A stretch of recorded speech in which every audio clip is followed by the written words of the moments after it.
What is up, guys? In today's video, I'm going to be going over how you can level up faster in Season 3. As many of you are aware, I'm sure, leveling seems much slower so far in Season 3, and it has been buffed, so if you haven't played since the start of the season, leveling has been improved a little bit, but it's still much slower than last season, and I think a lot of that just has to do because of how much longer this season is than last season. They kind of use the Battle Pass and the Battle Pass bonus rewards to keep people playing throughout the season. So since last season was shorter, we got XP faster. Since this season is longer, we get XP slower because they want to keep people playing throughout the season. So if you are having a hard time leveling, don't stress too much because this season is much longer than last season. If you guys do enjoy this video, find it helpful, informative, remember to give it a like, subscribe if you'd like to see more, and comment down below which of these methods suits you best. The first thing we're going to talk about is creative minigames, and we're going to focus mainly on the pit. A lot of creative minigames give you good XP. There's death runs that give good XP. There's like driving games that give good XP. But this game mode is going to be the pit. It's basically a huge open free-for-all. You can have any gun you want from Fortnite history. Like you just walk around and pick the guns up and then drop in.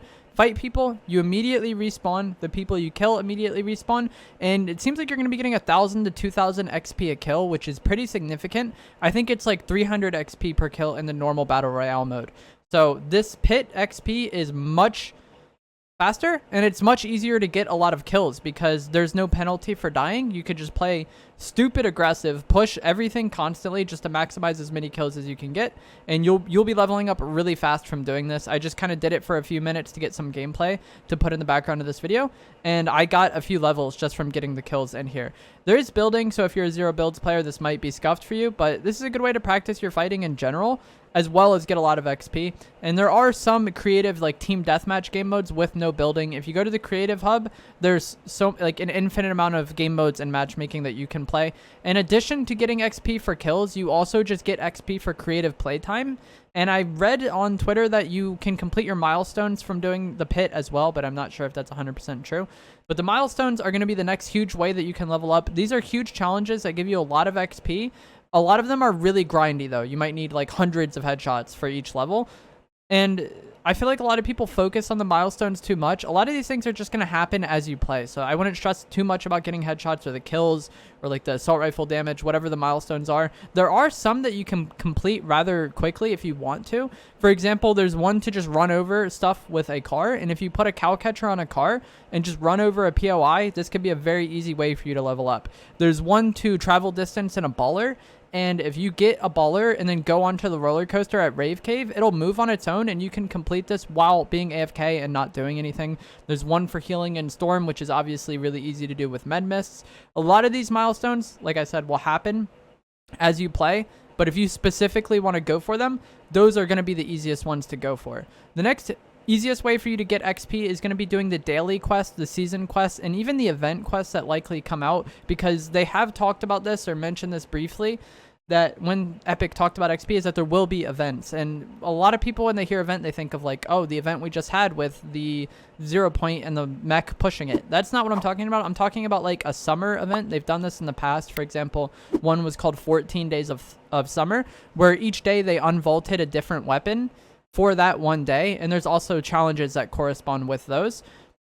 So there's going to be a lot of challenges this season, as there will be some sort of summer event during the season. So you got your daily punch card. Make sure you do that every day because it's a good amount of easy XP and the challenges are pretty easy. You got your weekly quests to do. You got the snap quests. I believe those give you XP for collecting the snap parts. And then also the summer, whatever the summer themed event is, when that eventually comes, those challenges will give a lot of XP. So that was kind of what I was getting at the start of the video when I was saying this season is longer. So you're going to have more time. Not only will you have more time to get XP, but you're going to have more weekly challenges because there's more weeks to the season. And then we're also going to have the summer event, whatever that is, that comes with challenges as well.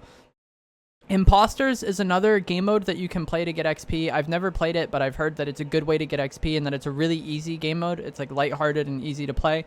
So if you've been playing for several hours and you're kind of burnt out and you want to get XP, Imposters can be a game mode where you can go and do that and level up rather quickly and easily and kind of like carefree, if you know what I mean. Imposters, creative minigames, those are going to be like your go-to game modes if you just want to get XP but don't want to actually play Fortnite. Your milestones, your challenges, your daily punch cards, your quests, and just XP for like getting kills and wins. Those are going to be your ways to get XP if you want to like actually play Fortnite.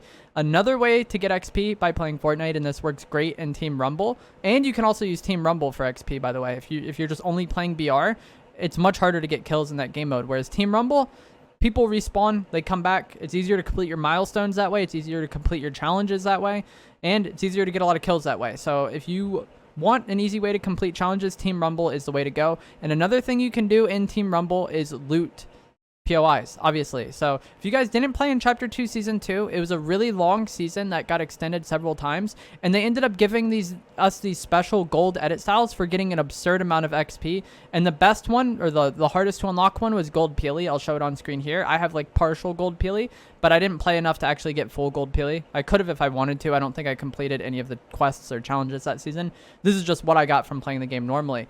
But the reason I'm bringing this up is because one of the strategies that the first person to get Gold Peely did was they would just land at a POI in Team Rumble, loot it, and then back out and just rinse and repeat that.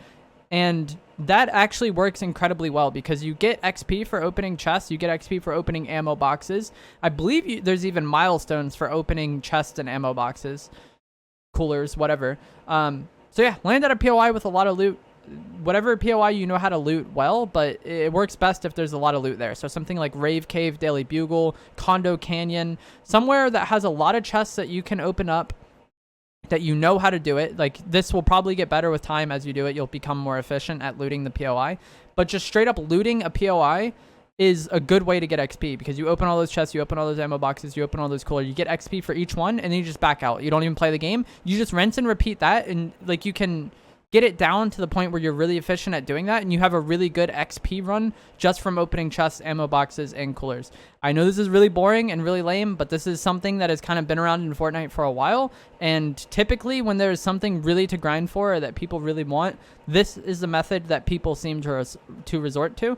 So go to whatever POI you're comfortable looting that has a good amount of loot, loot it, back out, rinse and repeat, and once you get more comfortable doing that, you're obviously going to spend less time doing it. You can complete your milestones while doing this as well, obviously.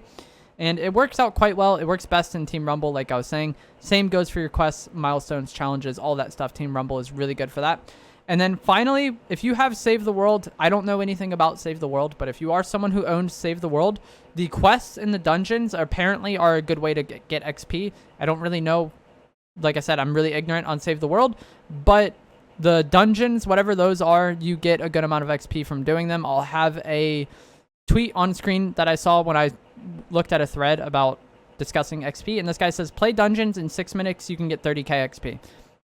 I don't know anything about Save the World, but if you're someone who owns Save the World and you play Save the World, that probably means something to you, and that is an additional way that you can level up. And if you are getting bored of Fortnite and you want to continue to level up, Save the World can be another method for that, but also the creative minigames can as well. The creative minigames, I feel like, cannot be stressed enough because there is an infinite number of creative minigames out there. No matter what, if you want to play a racing game, a scavenger hunt game, the death runs, something like Team Deathmatch, something like Search and Destroy, the pit free-for-all, there is an indefinite amount of creative minigames that you can play to get XP in Fortnite, and oftentimes a lot of these map makers know that people want XP, so they have the XP boosted like really high on the maps. The pit is just the one I brought up earlier, but I feel like creative and looting, like either just grinding the pit in a certain amount or landing at a POI and looting it and then backing out continuously, those are going to be the most grindy ways you can level up and get XP. And then you just want to do your challenges in between those and work on your milestones as you're playing everything else in the game. If you guys did find this video helpful or informative, remember to give it a like, subscribe if you would like to see more, comment down below what method you are going to take advantage of, and if you would like to see something like this in future Fortnite seasons, let me know. This is the first time I've made a video like this, but I will see you guys in the next video. Thanks for watching.